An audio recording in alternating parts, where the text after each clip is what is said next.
بسم الله الرحمن الرحیم حامدا ومصلیا اما بعد.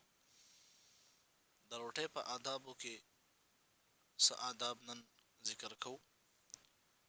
اول نمبر په روایاتو کې چې کوم راغلي دي هغه د لاسونه وینځل او خوله وینځل مخکې د روټۍ نه او وروسته د روټۍ نه. اکثر زمون عادت دا وي چې مخکې د روټۍ نه خو لاسونه وینځو، خو بیا د روټۍ نه بعد زمون عادت نه وي. عام طور د مسلمانانو دا طریقه ده، خو صحیح طریقه دا ده چې د روټۍ نه مخکې هم لاسونه او خوله وینځل پکار دي او وروسته هم.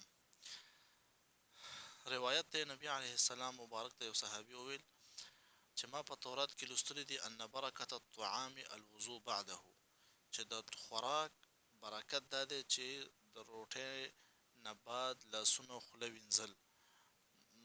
نو نبی علیه السلام مبارک ورته وفرمایل فقال رسول الله صلى الله عليه وسلم بركة الطعام الوضوء قبله والوضوء بعده، چې برکت د طعام او د روټۍ هغه دا دی چې مخکې خوله او لاسونه وینځل او وروسته د روټۍ نه هم خوله او لاسونه وینځل، دا برکت د طعام دی.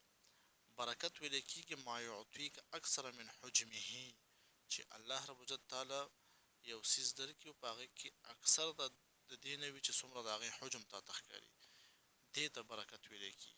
نو دا اول ادب شو. بل ادب هغه چې په روایاتو کې راغلی دی هغه بسم الله ویل دی.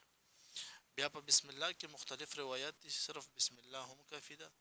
بسم الله الرحمن الرحیم هم سړی ویلی شي، بسم الله وبرکت الله هم سړی ویلی شي، بسم الله وعلى برکت الله هم سړی ویلی شي.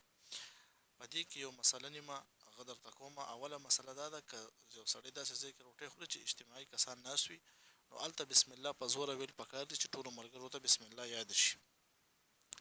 دویمه مسله پکې دا ده که د یو سړي نه اول کې بسم الله هېره شي، نو بیا په منځ کې د بسم الله اوله و آخره ووایي یا د بسم الله فی اوله و آخره ووایي.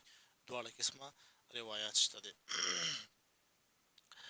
بله مسله دا ده چې یو سړی اوبه وڅښي یا دغه رنګ پیس کي یا دغه رنګ څه ښوروا څښي یا څه دوایي څښي، کوم چې د څښلو څیزونه وي نو ټولو نه مخکې بسم الله ویل دا سنت دي.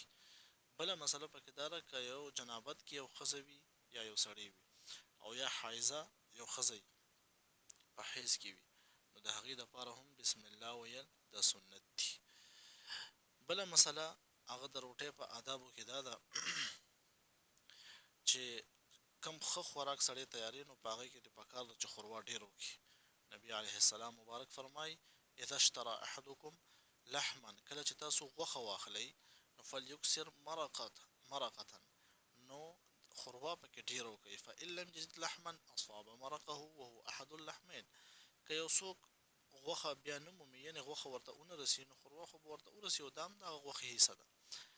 نو مطلب دا دی چې ښوروا پکې ډېره وشي نو سړی ګاونډیانو ته هم لیږلی شي، هغه که غوښه نشي لیږلی د هغې ښوروا خو لیږلی شي، نو دا یو قسم صدقه ده او د ګاونډیانو د حقوقو ادا کول هم دي.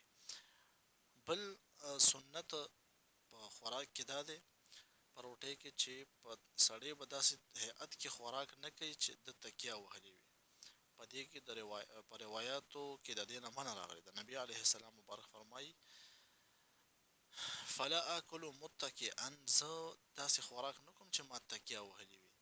تکیه وهلو سره خوراک کول دا د متکبرینو عادت دی، نو دې طریقې باندې هم خوراک کول هغه نه دی پکار.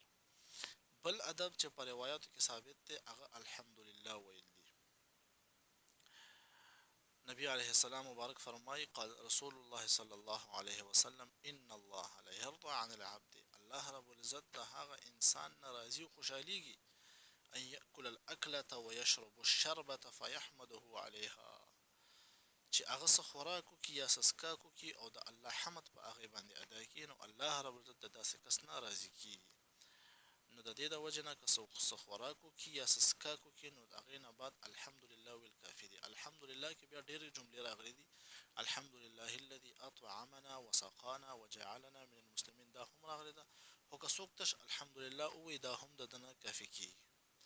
دا یو څو آداب چې په روایاتو کې راغلي دي، او کم ملګري چې دا اوري نو مخکې ملګرو سره شیر کړي په نیت د ثواب باندې، چې د نبی علیه السلام مبارک احادیث او طریقې خلکو ته ورسي.